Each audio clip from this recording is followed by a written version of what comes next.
Hello good afternoon everyone, then I hope आप सभी लोग ठीक होंगे। तो बात करते हैं आज हमने फिफ्थ पेपर जो है आपका assessment of children with developmental disability. Developmental disability वाले पेपर के हम लोगों ने 5 यूनिट का 5.5 कवर कर रहे हैं। तो 5.5 का ही वीडियो में जाके कंप्लीट होगी। इससे पहले हम 2 वीडियो 5.5 पे बना चुके हैं। तो फर्स्ट हमने पढ़ा था आपका असेसमेंट, है ना, जो असेसमेंट यूजिंग वेरियस स्किल्स के असेसमेंट के दौरान जो SLD वाले बच्चे होते हैं उनके लिए हम लोग कौन कौन से असेसमेंट टूल्स यूज़ कर सकते हैं। तो फर्स्ट हमने ये फर्स्ट स्क्रीनिंग पढ़ लिया था। उसके बाद हमने ग्रेड लेवल असेसमेंट डिवाइस भी पढ़ लिया था। अब हम पढ़ेंगे diagnostic test of reading disorder. ठीक, तो सबसे पहले हम बात करते हैं डायरेक्ट में टॉपिक पे। जो हमारा है आज का topic diagnostic test of reading disorder. तो हमारा टॉपिक मैंने अभी आपको ऊपर हम लोगों ने एक्सप्लेन किया कि हम लोग क्या पढ़ रहे हैं। तो हम पढ़ रहे हैं पठन विकारों का निदानात्मक परीक्षण, diagnostic test of reading disorder, DTRD। जिस तरीके से मैंने आपको बार बार ये चीज़ बोली है कि अक्सर फुल फॉर्म शॉर्ट फॉर्म पूछते हैं, तो उसमें DTRD का नाम भी आ सकता है। तो आप साथ साथ इसको नोट डाउन देन हाईलाइट करके चलें कि इस तरह से भी क्वेश्चन पुट अप हो सकता है आपसे। ठीक है, तो बात करते हैं संज्ञानात्मक, जिन्हें पढ़ने लिखने की समस्याओं के लिए अंतर्निहित कारण माना जाता है। कि इनर जो आपकी प्रोसेस होता है लर्निंग का, रीडिंग करने का, तो उसको आपको क्या अवधारणात्मक और संज्ञानात्मक जो होता है ये आपका समस्याओं को, जो भी आपके पढ़ने और लिखने की समस्या होती हैं, तो इसके पीछे का कहीं ना कहीं कारण, इसमें कहीं ना कहीं गड़बड़ी मानी जाती है। तो विकलांग सीखने में पढ़ने के विकारों के निदान इस परीक्षण के विकास के आधार पर प्रदान करता है। जिन बच्चों को क्या होती है, पढ़ने संबंधी समस्या होती है, तो उन समस्याओं का निदान के लिए, उनका डायग्नोसिस करने के लिए इस प्रकार जो परीक्षण है आपका पठन विकार निदानात्मक परीक्षण, इसका विकास क्या है, आपका एक आधार माना गया है कि बच्चे की जो प्रॉब्लम्स हैं उस प्रॉब्लम्स को सॉल्व करने के लिए रीडिंग, जो आपका रीडिंग परीक्षण है, जो आपका रीडिंग डिसऑर्डर परीक्षण है, उसका विकास किया गया है ताकि जो बच्चे की जो कमियां हैं उस कमियों को हम आइडेंटिफाई कर सके।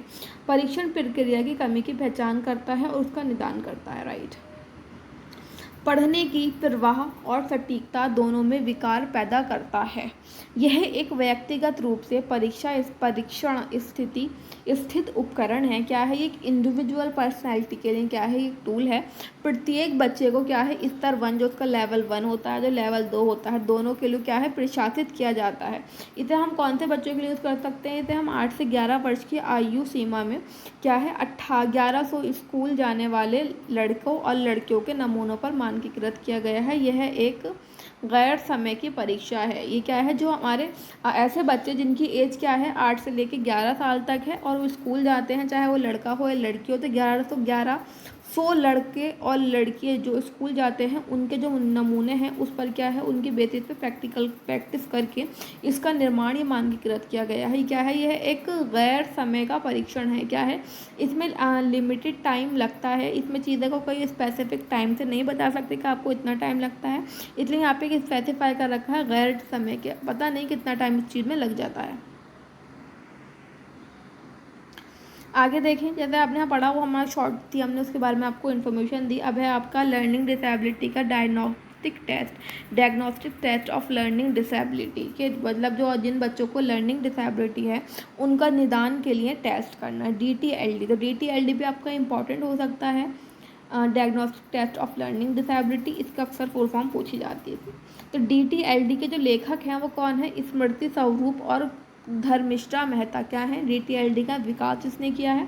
परीक्षण 10 क्षेत्रों में सीखने की क्षमता का निदान करता है। ये परीक्षण क्या है, जो 10 क्षेत्र होते हैं लर्निंग के, उनकी कैपेसिटी को डायग्नोस कर सकता है, जिसमें श्रवण दृश्य धारणा से संज्ञानात्मक क्षेत्रों तक, जैसे आपके देखने सुनने की धारणा जो है उससे लेके आपका जो संज्ञानात्मक मेंटल स्टेटस है उस सब के क्षेत्रों तक की क्या हो सकता है, इम्प्रूव कर सकता है। इसमें 10 उप परीक्षण होते हैं ऐसे व्यक्तिगत रूप से जो 18 से 11 वर्ष की आयु समय पर प्रशासित किया जाना है।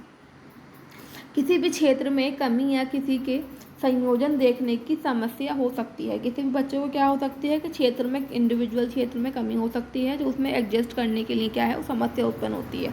जैसे फिगर ग्राउंड परसेप्शन, आई हैंड कोऑर्डिनेशन, जो पोजीशन होती है बॉडी की, स्थानिक संबंध, पर्सनल रिलेशनशिप, श्रवण धारणा, जो हमारी मेमोरी होती है, याद रखने की क्षमता, संज्ञानात्मक क्षमताएँ, जो हमारी मतलब कि कॉग्निटिव कैपेसिटी होती है, ग्रहणशील भाषा जिस तरीके से चीज़ों को हम ग्रहण करते हैं, अभिव्यंजन भाषा जिस तरह से हम चीज़ों को अपनी भाषा के थ्रू एक्सप्रेस करते हैं, तो इन सब चीज़ों में कमी, जो क्षेत्रों में कमी होती है तो उसका असेसमेंट हम DTRD के थ्रू कर सकते हैं।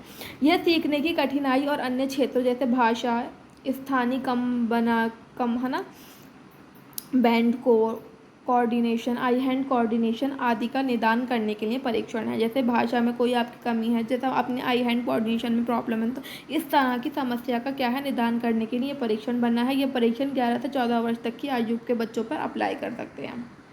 ठीक है,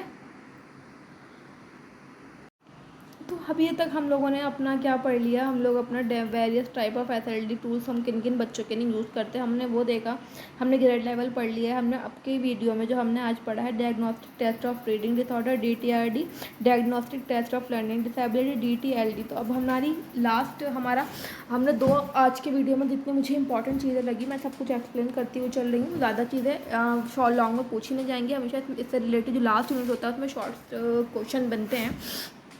तो जो भी मैंने पढ़ाया, GLD पढ़ा दिया, GTRD पढ़ा दिया, DTLD पढ़ा दिया। अब हमारा एक रह गया है DALI, dyslexia assessment of language of India. ठीक है, तो हमारा ये लास्ट वाला आपका पोर्शन रह गया है, बाकी हमारा ये सब कंप्लीट हो गया है।